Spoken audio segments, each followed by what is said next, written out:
El 31 de diciembre de 1999, Boris Yeltsin sorprendía al mundo nombrando a un desconocido Vladimir Putin al frente de la venida a menos entonces Rusia. 23 años lleva ya Putin en el poder. En este tiempo ha conseguido recuperar la autoestima de los rusos basándose en un nacionalismo que muchas veces recuerda a los tiempos de la Unión Soviética, pero adaptados al siglo XXI. ACE, Principado TV, me ha permitido repasar la historia del reinado de Putin y analizar la sociedad rusa en los momentos tan decisivos que hoy vive.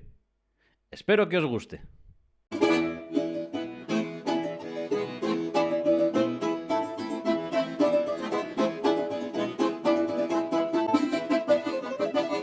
Желаю вам доброго полета! Поехали!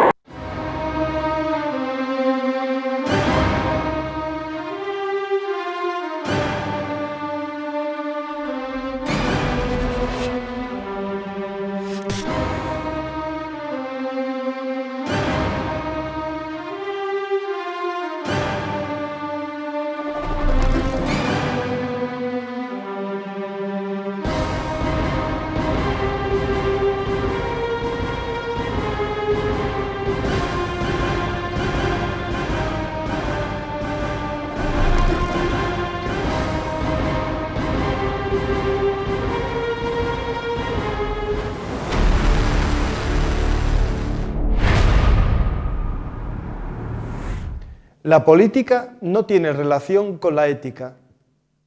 Bueno, esto lo dijo Maquiavelo y seguro que muchos políticos, por desgracia, piensan lo mismo. Vamos a intentar ver cómo un político, o mejor dicho, muchos políticos, dejando al lado la ética, utilizan el nacionalismo para lograr sus fines políticos. Maquiavelo también sabéis que dijo una frase que se convirtió en la causa de muchos conflictos.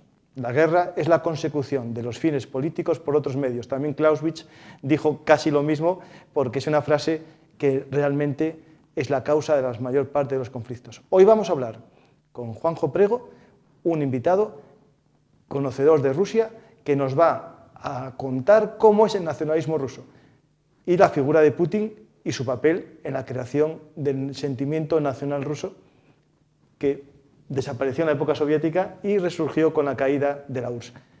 Empezamos.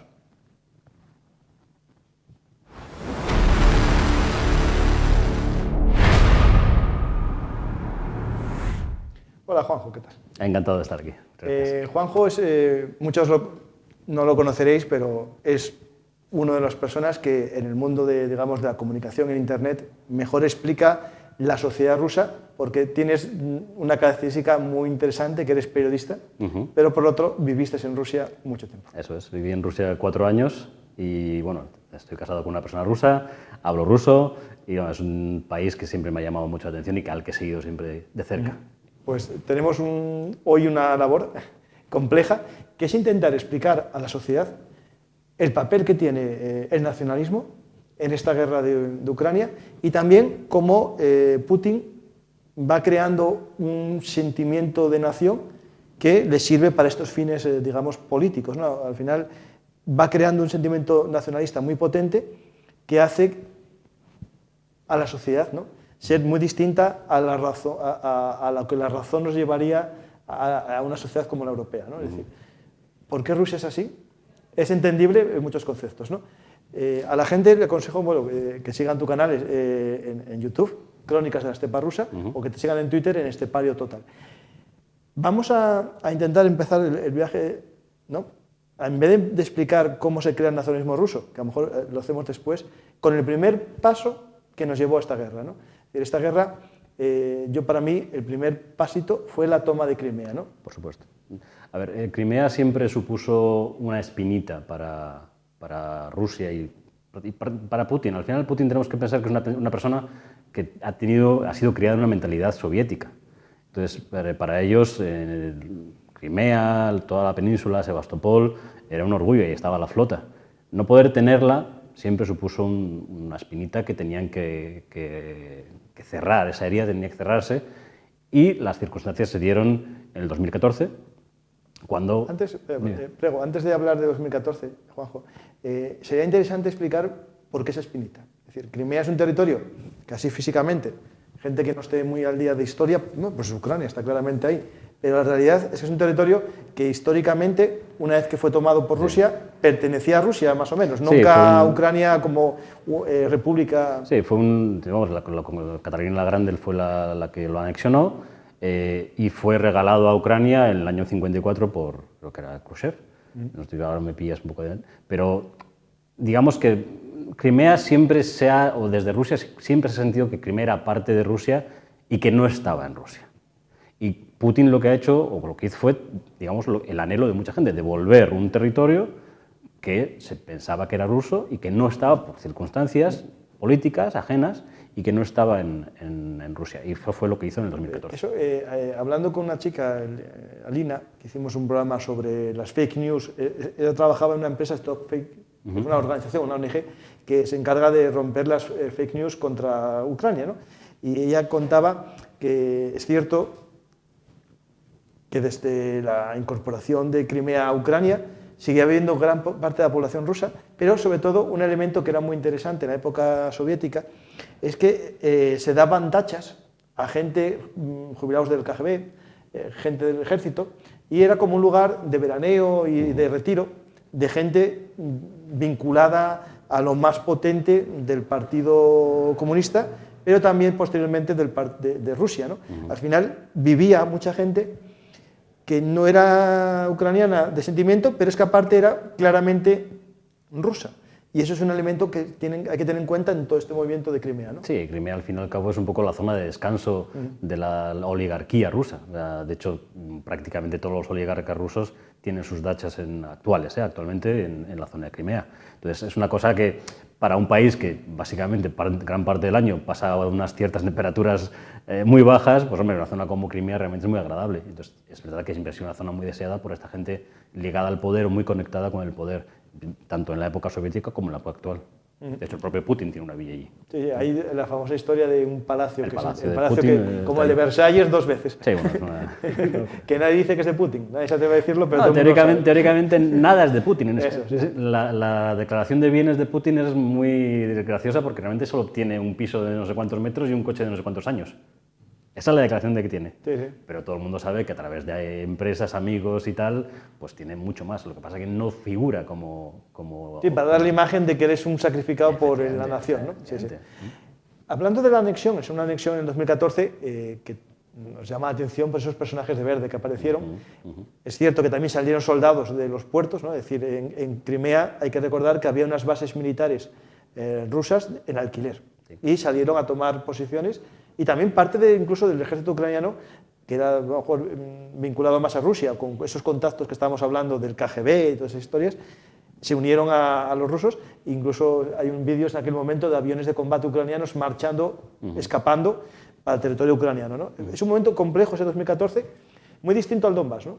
Sí, es muy distinto. Cuando yo vivía en Rusia, cuando sucedió la anexión, y la verdad es que la ola de fervor patriota que hubo con la vuelta de Crimea a Rusia llamaba la atención. O sea, el pueblo, en general el ruso, vivió aquello como momentos de grandísima alegría. Para ellos, volver a Crimea, que volviera a tierra rusa, era un poco como, no sé, la tierra prometida.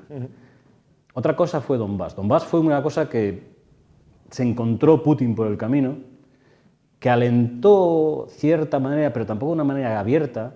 Hubo elementos como, por ejemplo, Girkin... Y Motorola. Sí, bueno, pero al final esos volvieron luego, ¿no? Pero gente del FSB que se movió ahí para, digamos, atizar un poquito el fuego nacionalista, pero que yo creo que se les fue un poco de las manos. Y realmente, cuando tú preguntabas en Rusia, oye, ¿y esto cuando en 2015, con las batallas de Kramatorsk, de Slaviansk, del aeropuerto de Donetsk, tú preguntas, oye, ¿esto tú sabes dónde está, a un ruso normal, ¿tú sabes dónde está Slaviansk? Decía, pues es que no... Muchos de ellos no te sabían ni situar. Entonces, había mucha diferencia de lo que suponía para el pueblo ruso, el pueblo de a pie, el rusito de a pie, lo que era la anexión de Crimea, alegría, alborozo, fiesta, todo maravilloso, con lo del Donbass, que era una cosa como diciendo, pues no sé, tendremos ahí un follón, pero tampoco sabe exactamente por qué. Para Rusia lo importante era Crimea. Lo otro vino, pues, y se lió.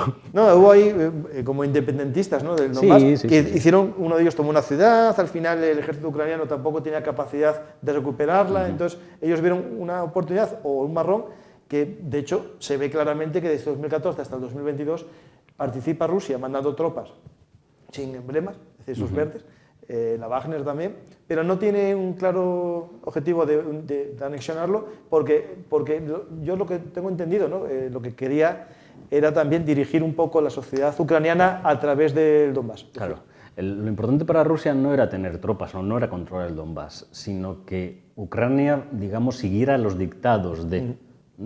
Para Rusia y para Putin, Ucrania es un hermano pequeño, por así decirlo. Entonces, para ellos es impensable que el hermano pequeño vaya contra el grande. Entonces, cuando hubo todo el Maidán, cuando hubo toda la revolución de Maidán, ahí ya empezaron a ponerse las semillas de lo que ha estado utilizando Putin ahora. Para Putin, todo el gobierno que hay en Ucrania ahora no es legítimo, porque todo viene de un golpe de Estado que para Rusia fue contrario a sus intereses. Entonces, cuando tú no tienes ningún aprecio, no reconoces las instituciones políticas del país de Ucrania, habiendo incluso habido unas elecciones más o menos legales, como Poroshenko y Zelensky, donde ganó Zelensky, es un presidente legítimo. Entonces, cuando tú no reconoces eso por parte de Rusia, ya el siguiente camino tranquilamente puede ser la guerra, porque no reconoces ese Estado. De hecho, en muchas declaraciones de los propagandistas rusos se aboga por la eliminación del Estado. Ucrania no debe existir. Ucrania debe ser borrado de la faz de la tierra porque no puede.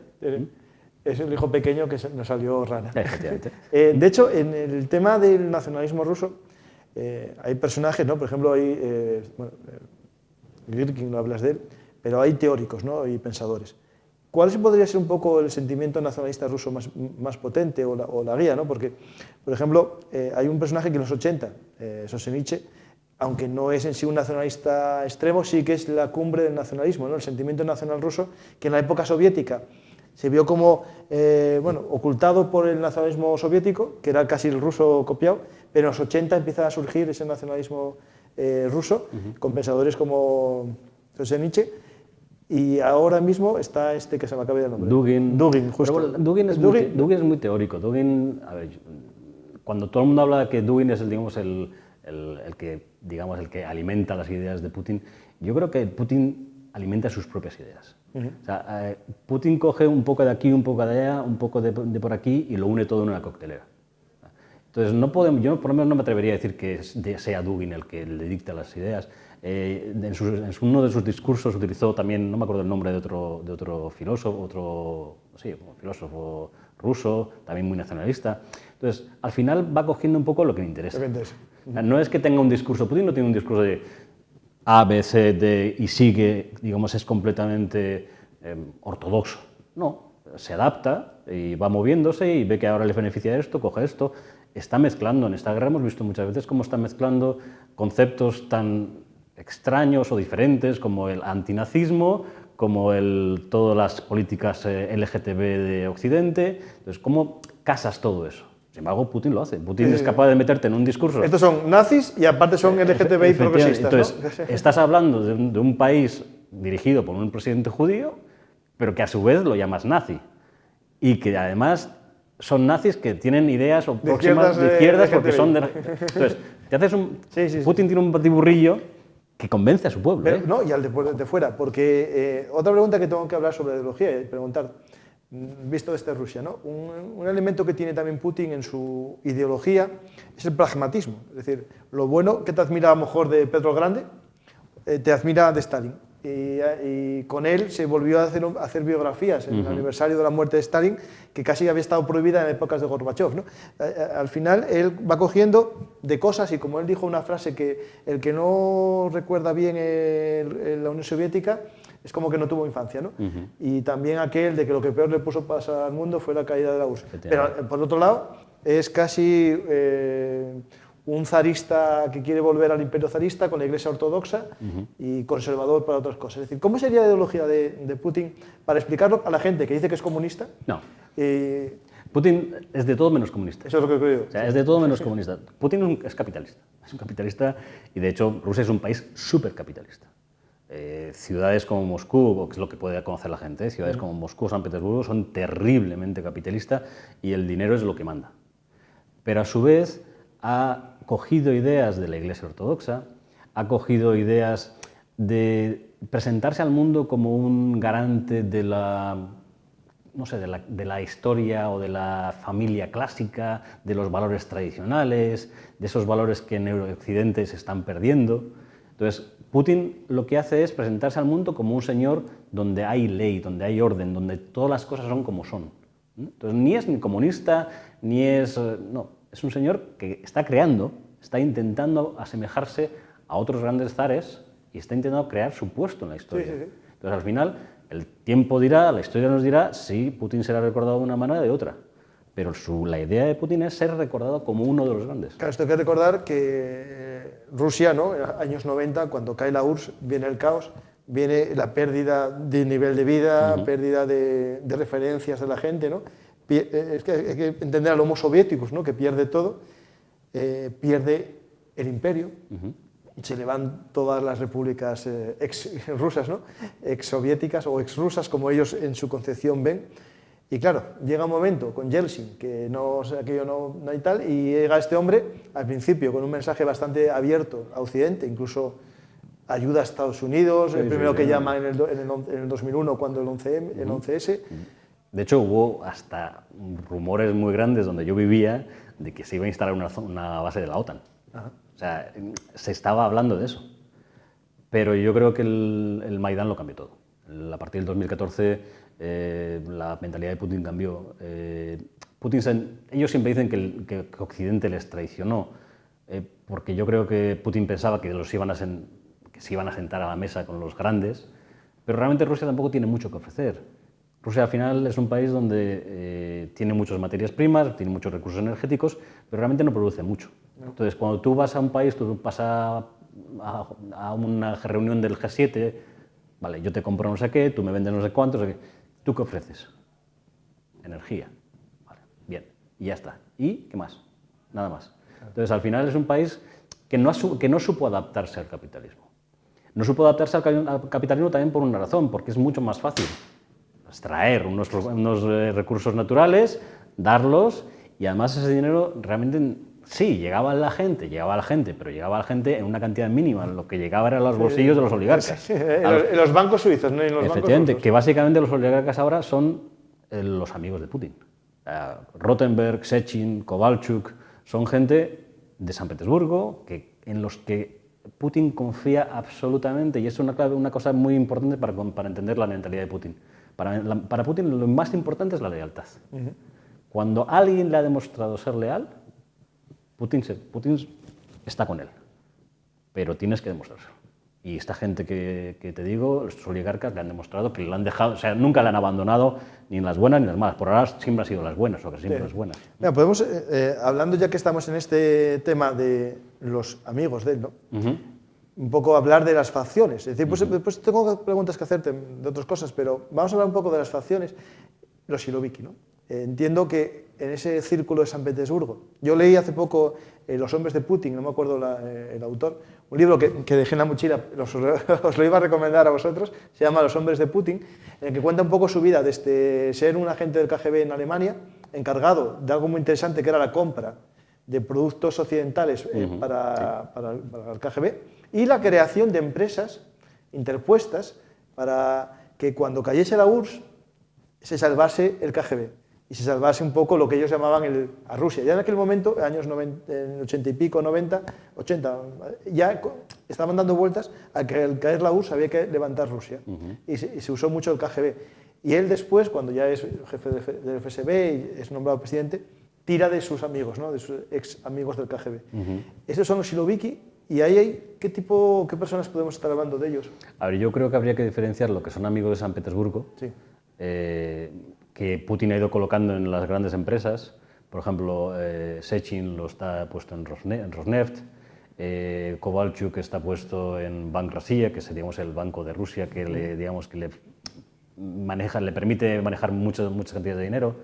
Y luego están la gente que se ha ido encontrando por el camino en lo que es ya su vida en el Kremlin.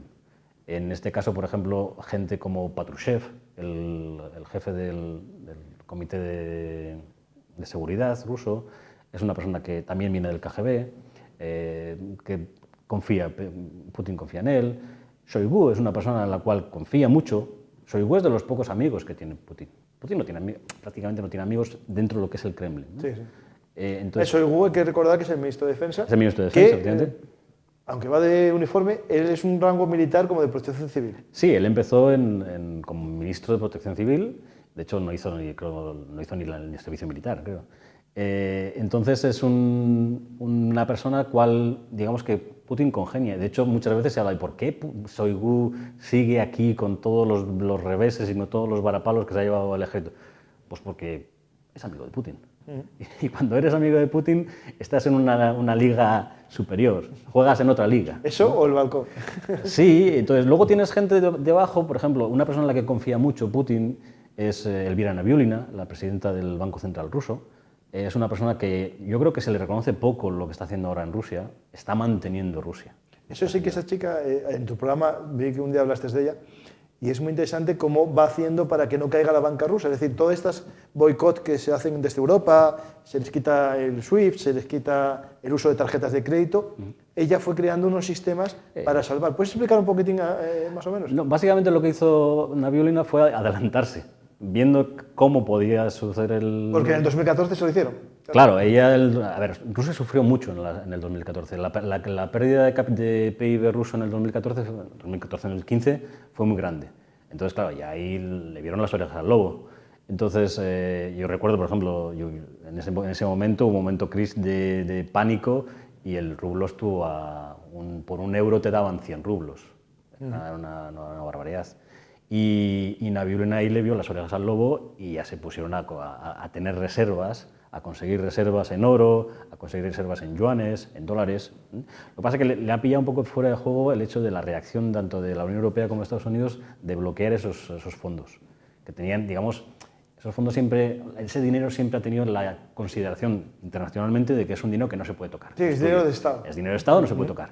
Entonces, el que se congelaran esos fondos, digamos, le ha dado un palo.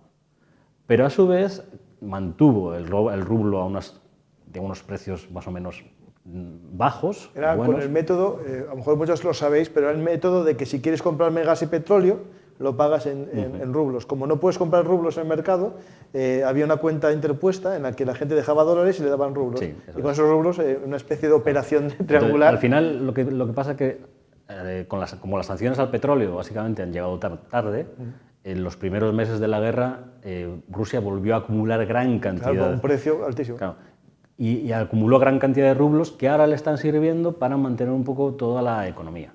Porque al fin y al cabo ahora la economía rusa está viviendo es una economía, no es una economía de guerra, porque no estamos en una economía de guerra todo volcado a la guerra, pero sí es una economía de semi-guerra. Entonces, todo lo que son las armas que hay que comprar, los sueldos que hay que mantener, las pensiones que hay que dar, cuando te matan al hijo, al marido, hay que dar un dinero. Todo ese dinero, ¿de dónde viene? Pues de todo eso que ha acumulado hasta ahora. Entonces, todo ese grupo de Sechin, de Kovalchuk, de Nabiulina, de Shoigu, de Patrushev, son gente que, digamos, es la que maneja un poco el cotarro en lo que es el Kremlin. Pero no nos olvidemos nunca de una cosa. La última voz, la voz cantante, es Putin. Si Putin dice, a este ahora me lo quitáis de en medio, te lo quitan de en medio. Llámese Shoigu, llámese lo que sea. Entonces, no nos olvidemos nunca de eso, que al final estamos hablando de un país que es una dictadura. Encubierta porque tiene elecciones y tal, pero es una dictadura. Sí. Se hace lo que dice Putin.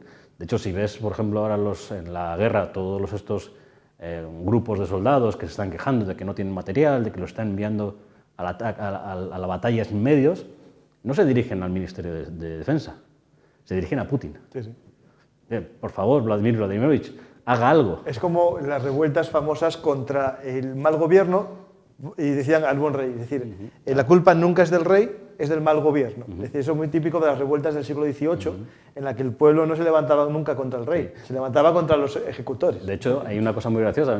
Cuando ya sigues la historia de Rusia y ves los discursos de Putin durante mucho tiempo, te das cuenta de que Putin prácticamente nunca da malas noticias. Cuando sale Putin a hablar, prácticamente es para dar ayudas a los pensionistas, para decir que sube el salario mínimo, para decir que las mujeres van a tener dinero para tener hijos, pero nunca sale a dar una mala noticia. Claro, las malas son los otros. Se lo comen los otros, claro. Sí. No, pero eso es una forma también de esa mentalidad, ¿no? del papá, ¿no? Del tío. Claro, pero eso te hace pensar y dice, ¿por qué Putin está tan valorado? Pues porque Putin realmente, la gente no tiene queja, porque siempre que sale en la tele da buenas noticias, es como Papá Noel. ¿Alguien se queja de Papá Noel? No, claro. Pues esto es lo mismo. No, sí, claro, sí.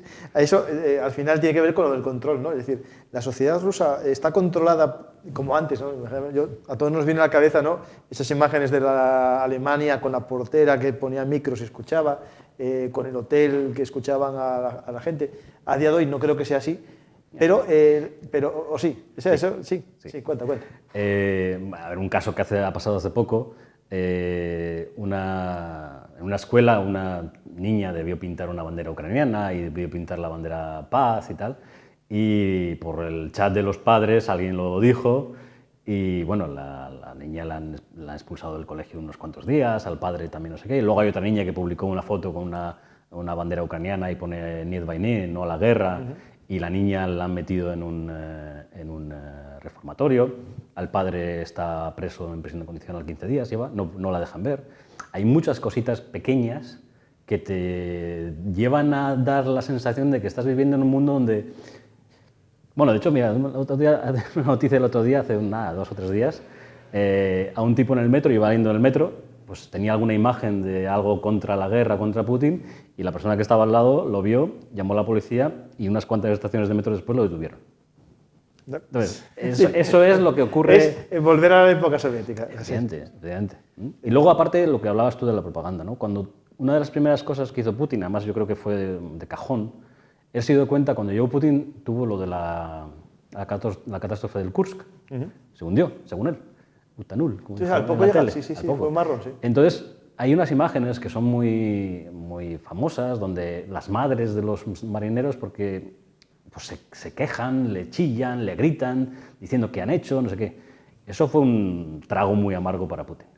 Él se dio cuenta de que tenía que controlar los medios. Entonces, desde prácticamente 2001-2002, se ha dedicado sistemáticamente a eliminar cualquier tipo de medio contrario al régimen. No hay medios libres. De hecho, incluso al Premio Nobel de la Paz, a Muratov, al de Novaya Gazeta, lo han echado del país. No puede publicar nada. Es el Premio Nobel de la Paz. Entonces, no hay ninguna voz discordante. Y las pocas que hay, las hay a través de Internet. Bien en YouTube, o bien en canales un poco de Telegram, o lo que sea. Pero la gente de Rusia, básicamente lo que consume es televisión. Claro, Tú ves durante 20 años que te repiten una y otra vez que, especialmente en los últimos 8 años, 10 años de aquí, desde el 2014 por aquí, que Occidente está contra Rusia, que Occidente va contra Rusia, que Occidente quiere aniquilar a Rusia. A ver, si a ti te dicen una cosa una y otra vez durante 10 años... ¿Será verdad? No, y al final se te clava, ¿no? Se te queda aquí. Y después, aparte de la televisión, ¿no? El cine, en los últimos 20 años de cine de Putin, yo digo, hay películas muy nacionalistas, para crear un sentimiento de nación, el sacrificio, películas que sacan las glorias de Stalingrado, Leningrado, incluso hay alguna de extraterrestres que hacen lo mismo también. Yo vi una que en Moscú aparece un submarino nuclear y tal, que en el fondo es el sacrificio, ¿no? Por la madre patria, todo lo mismo. Es interesante, ¿no? Porque eso va generando también un sentimiento de nación y por lo menos también a los jóvenes del sacrificio, ¿no? Rusia es una sociedad muy militarizada. Yo en uno de los vídeos que hablo de YouTube te das cuenta de que los niños, de hecho ellos mismos, había una imagen muy gráfica que era, si sigues por el lado de los militares vas a tener una buena vida, vas a tener una buena pensión, vas a tener una familia ordenada, bien, con hijos que puedan estudiar. Si no eres militar, vas a ser un borracho, Sí, lo vi, vas sí. a ser una persona sin un futuro muy claro, vas a tener que pagar una hipoteca durante no sé cuántos años.